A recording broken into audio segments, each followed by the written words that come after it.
लगभग 12 वर्ष की उम्र में मुझ जैसी हर लड़की की जिंदगी में बहुत कुछ बदलने लगता है। शरीर और त्वचा और बालों में बदलाव आने लगते हैं और इससे शुरू होती है हमारी महिला बनने की यात्रा।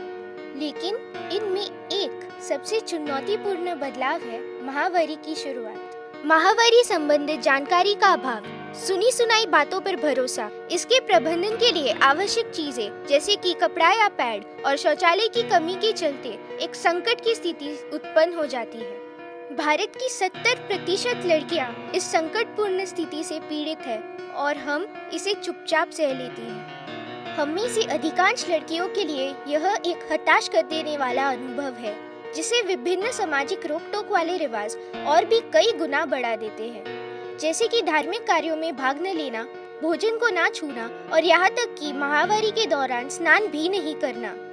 हमें कई बार हमारे परिवार से भी सहारा नहीं मिलता, जिनसे हम सहानुभूति और समझ की कामना करते हैं। क्योंकि माहवारी से जुड़े सवाल पीढ़ी दर पीढ़ी जिसके तस बने हुए हैं, अक्सर माएं भी हमारी तरह अनजान रहती है। ऐसे में यह चौंकाने वाली बात नहीं कि भारत के 20 करोड़ से अधिक महिलाओं को पता नहीं कि माहवारी के दिनों सुरक्षा और स्वच्छता कैसे रखी जाए। अगर माहवारी के सुरक्षित प्रबंधन पर चर्चा की जाए, तो क्या आप जानते थे कि भारत की 10 में से लगभग 9 महिलाएं इस संबंध में ऐसे काम चला उपाय अपनाती है जो उनके स्वास्थ्य के लिए बिल्कुल ठीक नहीं है, जैसे कि राख, लकड़ी का छीलन, रेत, सूखी पत्तियां, अखबार, पुराने कपड़े के टुकड़े, पुआल और यहाँ तक कि प्लास्टिक भी। घरों के शौचालय काम में लेने लायक स्थिति में नहीं होने की वजह से 6 करोड़ 30 लाख लड़कियों को अपनी सुरक्षा, स्वास्थ्य और खुशी दांव पर लगाते हुए माहवारी का प्रबंधन खुले में करना पड़ता है।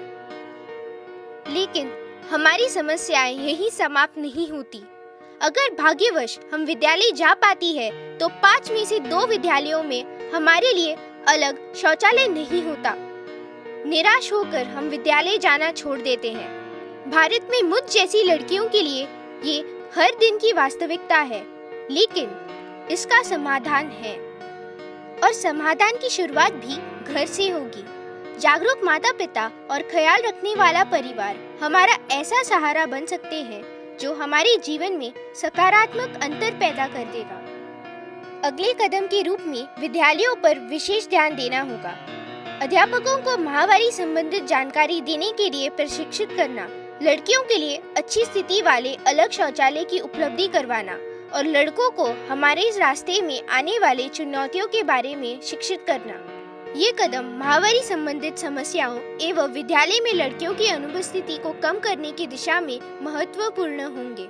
आइए हम सब चुप्पी के माहौल से बाहर निकलकर माहवारी पर खुलकर चर्चा करें।